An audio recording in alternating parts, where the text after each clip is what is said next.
This week, we're going to talk about the gases which contribute to the greenhouse effect, and we're going to explore a little bit of what's been happening with global change.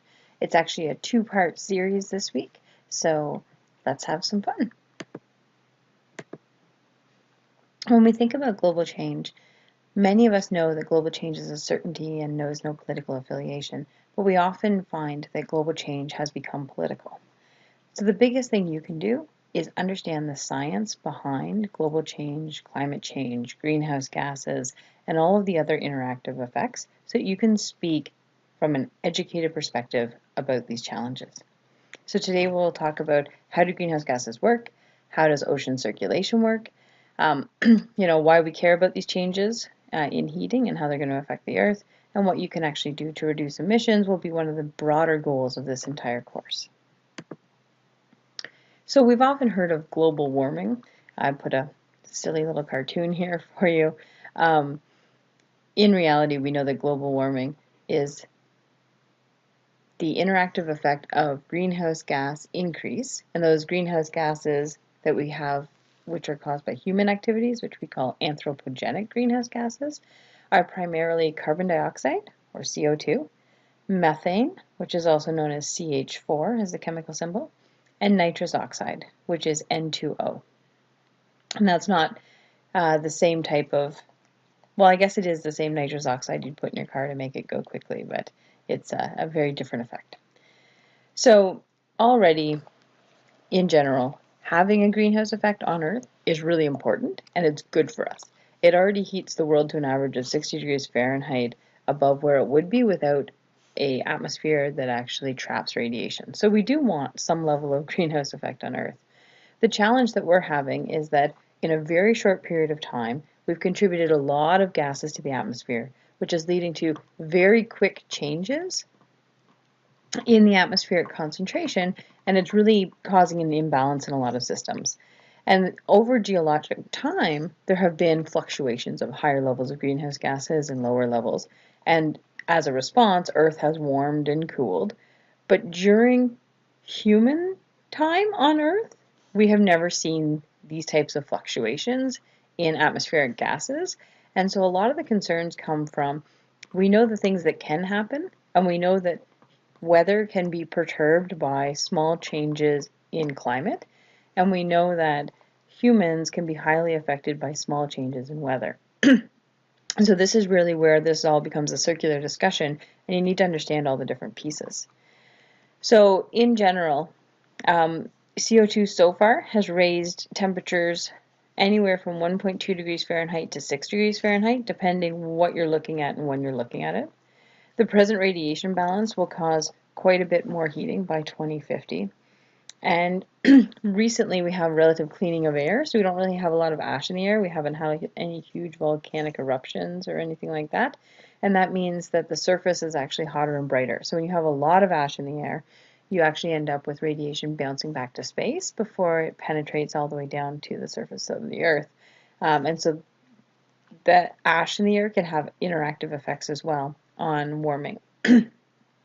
And in general, we know that stabilizing the amount of carbon dioxide would require a massive reduction in our production of greenhouse gases. So let's look at how we actually create CO2. Everybody always talks about fossil fuels, fossil fuels. Well, what does that mean?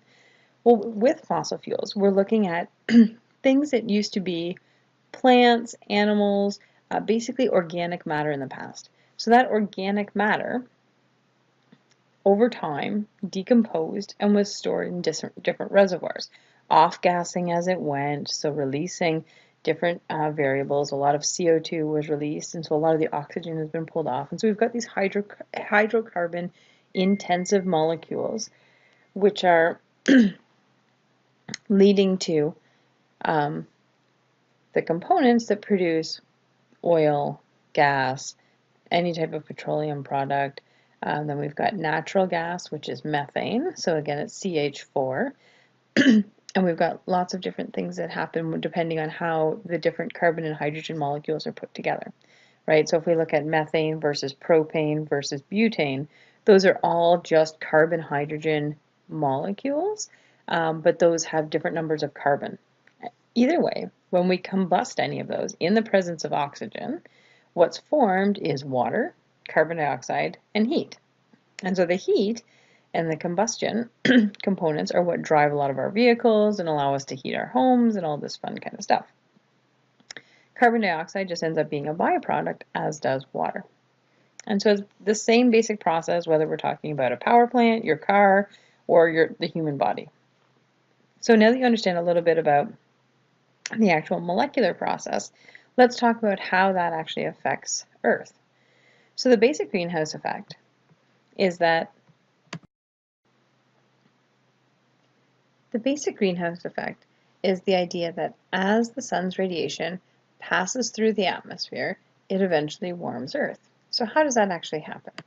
So what happens when different wavelengths pass through the atmosphere is that they bounce back at different frequencies. So CO2, for example, absorbs some particular frequencies and prevents them from bouncing back into space, thereby trapping them closer to Earth. The more CO2, therefore, we have, the more radiation we have that's actually absorbed. CO2 then re-radiates the heat, some of which warms the Earth's surface, back down to the Earth. And so it's a fairly simple process whereby the more gases you have up there that can trap radiation, the more likely you are to have more heat trapped and more heat radiated back to Earth. You can almost think of it as a simple process where if we didn't have any atmospheric gases, what would happen is the Earth's radiation would hit Earth. If it hit a tree, for example, some of that might be absorbed by the molecules of chlorophyll in the tree's leaf. But if it hit an ice cap, for example, it would bounce directly back into space. It would be re-radiated back to space. And so that is actually called albedo. So when radiation comes, hits the surface and bounces off, we call it albedo. So it's not absorbed by any molecules on that surface. So polar ice caps, ice sheets, anything really that is a white or reflective surface can lead to high levels of albedo. So it can actually help to reverse or change the effect of global warming as well. There was actually a politician whose whole mission was to get everybody to have white roofs on their homes so that radiation wouldn't be absorbed, it would bounce back to space. Now if we think of white, yeah, the light hits it, it's bounced back. But if we think of something like black or darker colors, especially in the summer, you know that those colors absorb more wavelengths of light. They tend to heat up, and as they do, they cause warming. So there's a lot of different interactive effects that can also happen with the radiation that comes down to Earth. And this is part of the reason why trees and things like that, again, are really good at supporting cooler climates, because the leaves, the grass, anything that has chlorophyll in it is going to be absorbing quite a bit of that radiation into the chlorophyll molecules to do photosynthesis. And in doing so, the plant, if it has sufficient water, is not overheating, and so it's counteracting the heat effects as it transforms that energy into an electronic force within the plant, which can then allow different molecules to do their work and create new organic molecules. In general also, we know that not all greenhouse gases are created equal. So when we make all greenhouse gas radiation ability equivalent to carbon dioxide, so we'd say carbon dioxide is sort of our scale of 1, how much do these other greenhouse gases absorb energy compared to carbon dioxide? So methane, for example, has a warming potential of 21, so it's much greater warming potential than carbon dioxide. And nitrous oxide, which luckily is in relatively low abundance on Earth, has a warming potential of 310 compared to carbon dioxide. So it's a really high amount of warming that can be caused by some of these other gases in the atmosphere as well. I also want to make sure that it's not lost on you that the naturally occurring greenhouse gases are, again, essential to our life on this planet. It raises the temperature about 60 degrees Fahrenheit beyond where it would be if we didn't have some greenhouse effect on Earth. And so a lot of that initial regular greenhouse effect has to do with carbon dioxide in the atmosphere, but a lot of it is water vapor. And so there's a lot of people that have talked about with global change, if we end up with cloudier conditions and more water vapor in the atmosphere, what would the effect be? Would we have more warming, or would we have more cooling because the clouds would have a high level of albedo, bouncing more radiation back to space before it actually reached Earth? And so it's an interesting dynamic and dichotomy that we've got there.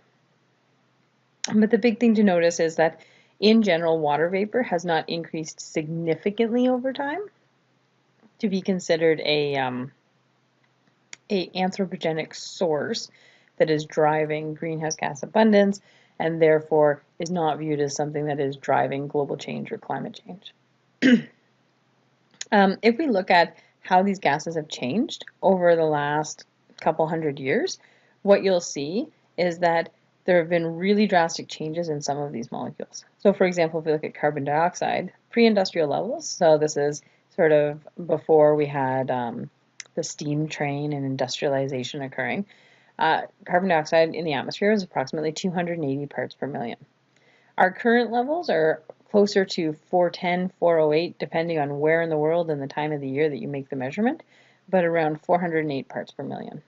So this is an over 100 part per million increase, and again, contributing to the relatively large increases in temperature that we've already seen on Earth, and a lot of the interactive effects that we're already seeing. Methane during that time has also increased significantly. So methane has increased from 700 parts per billion to 1860 parts per billion. So methane's an interesting one. A lot of people aren't talking about it, but when we actually look at its increase in the atmosphere, it's really drastic. Plus the fact that global warming potential for methane is significantly higher. There can potentially be a lot of warming attributable to methane. Now, the interesting thing here is when we look at this, the scale is very different, right? Methane is in parts per billion versus carbon dioxide, which is in parts per million. So overall, when we look at the total amount, methane contributions to the atmosphere is a fraction of the amount of methane that we see being contributed. If you look at the increases in nitrous oxide, those are significantly less, which is one of the main reasons that we don't talk about that as much right now. But again, based on its global warming potential, if nitrous oxide levels increase drastically, they would have a large effect on our ability to hopefully reduce our elevated climate temperatures. And I also put CFC12 on this graph. CFC12 has gone up over time. It is something that can contribute to ozone depletion. Ozone depletion is another whole story. It's actually a bit of a success story for humans on Earth. We all have probably heard of the ozone hole. Back in the, I'd say, 70s, 80s, the ozone hole was a major issue. And through coming together with all of the different industry partners and nations and banning CFC use, they actually were able to stop the use of CFCs, and the ozone hole has pretty much repaired itself and reversed the issues that it originally had. So there's a climate success story that we could share, but not a lot of people talk about that story, and it's a really cool one. So I think we'll probably talk about that next week. When we look at carbon dioxide, we also know what has happened on a geologic scale, and I mentioned earlier that through different periods of time we have seen carbon dioxide concentrations vary fairly significantly, but again, this is at a geologic time scale, and this is not during the times in which humans have lived on Earth. And for the last 650,000 years, we have never seen CO2 concentrations above the 300 part per million line, and we are now significantly far above that. But when you also see these different sort of wavy components to the lines, what do these mean? Where do they come from? So first off, these analyses are done by extracting ice cores. Really ancient glacial sea ice, different types of cores are pulled from ridiculous depths. We then analyze the isotopic composition of the air bubbles trapped within these cores, and those give us clues as to what the past, CO2, oxygen, and other types of components were over geologic time. So it's really quite interesting. And the other thing I want to mention here is that we've seen glaciation happen at very different rates. And so during ice ages, CO2 levels were typically around 200 parts per million. And during the warmer interglacial periods, they typically hovered around 280 parts per million. So when you look at these fluctuations in the graph, even here, we were only talking about an 80 part per million fluctuation, which launched the Earth into either an ice age or an interglacial period. So now that we're talking about being above 400 parts per million, we really don't know what's going to happen, and this is not something that Earth has seen in the recent geologic history. Also, when we look at CO2, a lot of people might wonder, how do we measure it? Who measures it? Where is it measured? All these different components. So one of the things that I'd like to show you here in this graph, which we call a Keeling curve, these are all observations that are collected in Mauna Loa, so in Hawaii, and they were started by Charles David Keeling. So he started doing this really as a sort of interest project, and he had lots of concerns about atmospheric carbon dioxide and trying to measure if it was increasing. And so he started these measurements in 1958, and he's continued them since then. Now his son is actually the one who does all these measurements. So these oscillations that we see, the up, down, up, down, up, down, that make it look like a jagged curve, those are all seasonal oscillations. So what actually happens is, globally, we have an overall rise in CO2 over time, but within any given season, there are times when there's more photosynthetic activity happening, more carbon being used by plants, grasses, agriculture, all these types of pieces in the northern hemisphere. That then draws down overall atmospheric carbon dioxide concentrations, which is great. But then we have seasonal cycles, winter comes on. During winter, there's very little photosynthesis occurring. However, all these living organisms continue to respire, so the respiration continues to go, as well as all these other interactive effects that we have. And so we see that CO2 goes up in the winter and then down in the summer, and then up in the winter and then down in the summer. And so we see these seasonal oscillations happening fairly consistently all throughout the record. So it's really pretty cool to think about the fact that the northern hemisphere's photosynthetic and respiratory capabilities are the ones that actually cause these huge fluctuations in this graph. So when we look at those seasonal oscillations, some people might say, well, why aren't we seeing, reflections of what's happening in south of the equator during the opposite seasons that would then counteract these effects? And the answer is because south of the equator, even in summer, the amount of carbon dioxide that is used is not significant to the overall carbon budget. So a lot of desert areas in Australia and things like that, New Zealand does not do significant amounts of photosynthetic activity to be able to modify the global carbon budget. And what we see in some areas, if they're subtropical, is that you then have these types of fluctuations occurring, those types of inputs not actually having an overall effect on these fluctuations.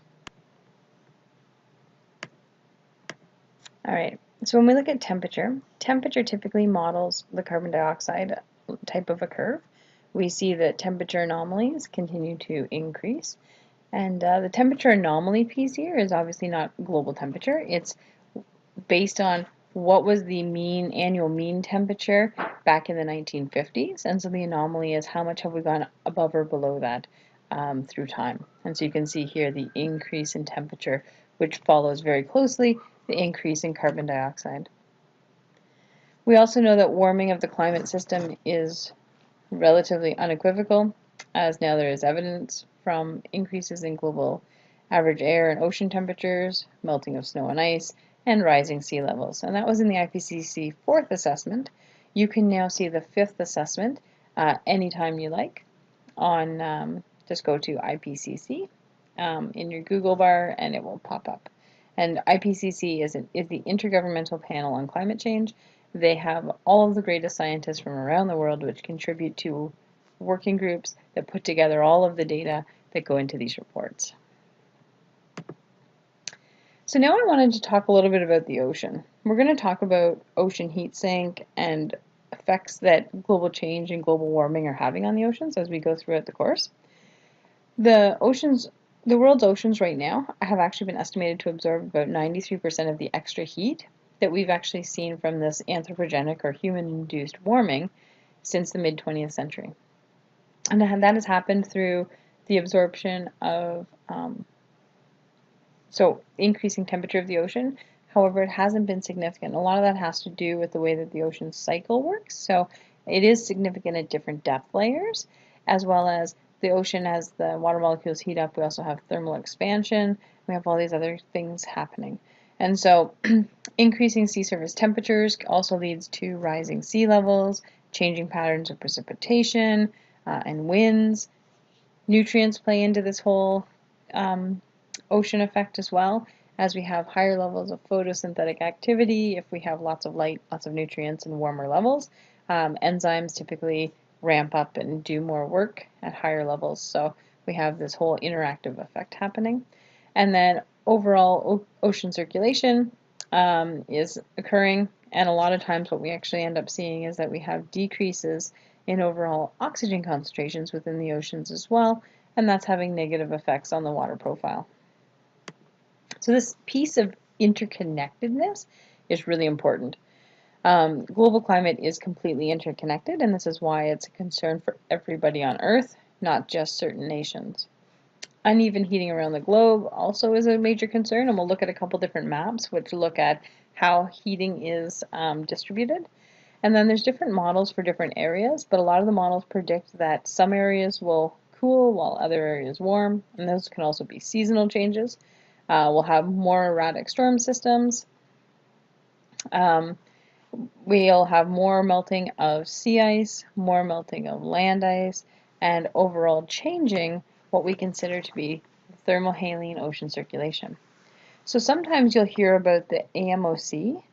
The AMOC is the Atlantic Meridional Ocean Current circulation, and this has major impacts on the climate system because what ends up happening is we have a lot of heating happening around equatorial areas. Okay, so if we look at the Caribbean, what we see is that we have lots of water warming up in these areas.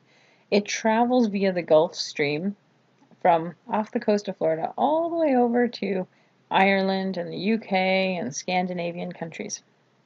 And what happens is as it goes and gets into cooler areas, it starts to release heat to the atmosphere, the water starts to cool, and when you get up here, this ocean current flow, what ends up happening is once water hits about 4 degrees Celsius, it's heavier.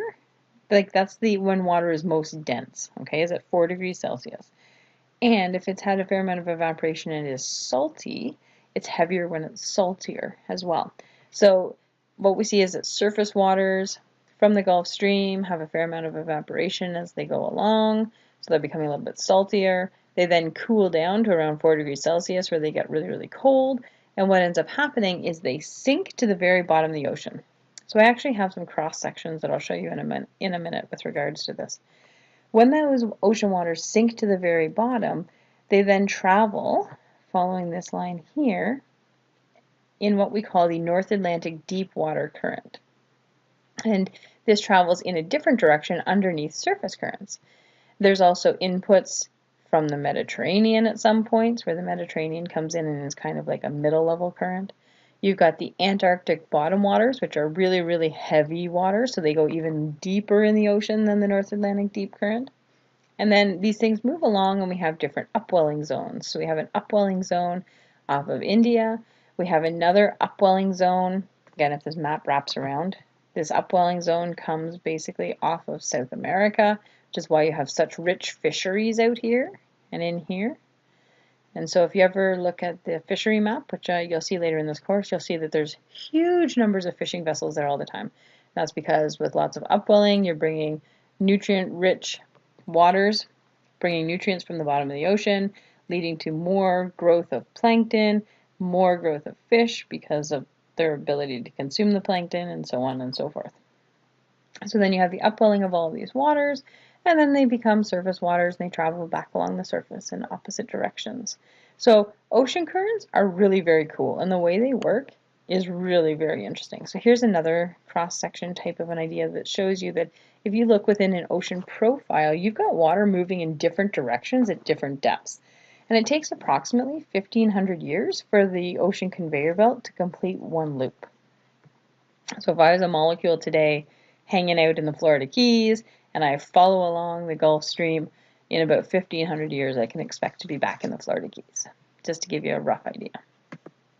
So here's an example where we're looking at a cross-section of the ocean. So we've got North America here, South America here, so here's your Caribbean, right? So you've got these warm surface waters, the Gulf Stream. As they move along, they get more and more dense. As they get dense, they sink. So now you've got these waters here, which are called the NADW, or the North Atlantic Deep Water, which is flowing here. You've also got some really heavy waters from the Antarctic, which are intruding here. So you've got what's called the Antarctic bottom water, and you've got the Antarctic intermediate waters as well, that based on density at these different sections are going to be different places in this profile. And you can see that these different currents are moving in different directions. So this is what ocean circulation looked like in the fairly recent past. Today, or what's predicted to happen in the near future, is similar to what we saw happening at an ice age many moons ago.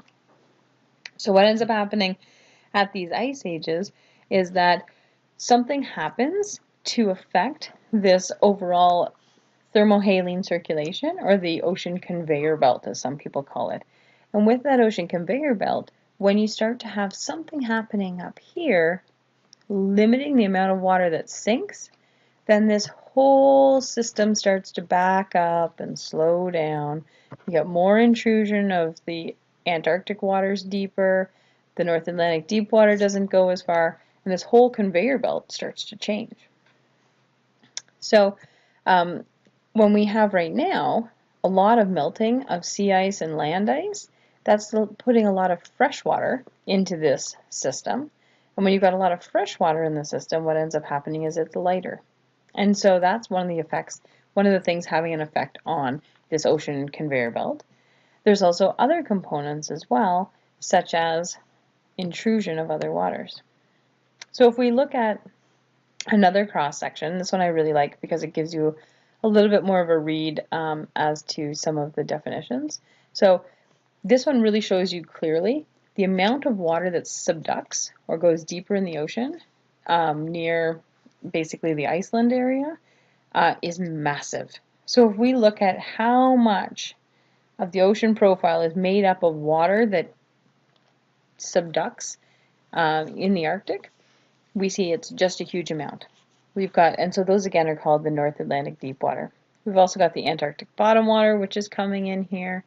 This one's kind of cool because it shows you the Mediterranean intermediate waters. So the water from the Mediterranean is really salty, which makes it a bit heavier, but it's warm, so it doesn't go deeper than the North Atlantic deep water, but so it kind of has a little pool that it sits in out here.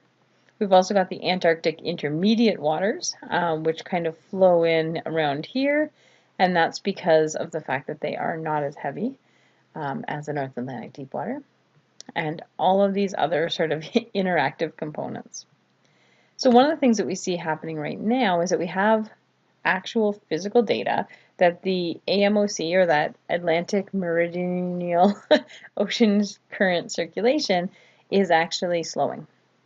So there was a paper published in Nature, which is one of the fundamental journals in science, back in April of 2018, that confirmed that the AMOC has slowed by about 15% since the mid of the 20th century. And the authors actually have said that continued global warming is likely to further weaken the AMOC in the long term via changes to the hydrologic cycle, sea ice loss, and accelerated melting of the Greenland ice sheet, causing further freshening of the northern Atlantic. And so again, what that means is that there's going to be less subduction of water because you have more fresh water that's lighter, so you're not going to have as much subduction, so the entire belt is going to slow down. This will have major climatic and weather effects for all of Europe, but it will also affect the rest of the world. It'll affect our inability to move heat as effectively from the Caribbean region, which means that those waters will actually heat up more. In doing so, we'll have more hurricanes, more intense storm systems, and a lot of other components there. And this slowdown continues to intensify. And there was another study actually published in Nature this year that opens the door for the idea that there may be a complete shutdown of this ocean conveyor belt, or rather sort of this tipping point within a few decades. And this could be really catastrophic. This is one of the reasons why even, I think it was just 2 weeks ago, we had the United Kingdom starting to declare that a state of emergency based on climate change. When we start to mess with ocean circulation, it is going to have long and resounding impacts on everything. Again, if we think about stopping this conveyor, you're not going to have the movement of nutrients that different organisms rely on. You're not going to have the movement of different waters. It's going to be a really different type of a world than the one we live in today. And it may actually cause some cooling in northern latitudes. So northern latitudes may say, hey, what's going on with this global warming thing? We're a lot cooler than we used to be. The same type of a slowing is what we're already seeing causing some of the major effects that we see. And that is, what do they call it? We have these polar vortexes. So remember, many winters we've now had polar vortex incidents, which have led to the Ottawa area having these intense cold spells for long periods of time. Anyhow, I've got another lecture for you this week that will talk about this even more. Happy to discuss further anytime. Thanks, guys.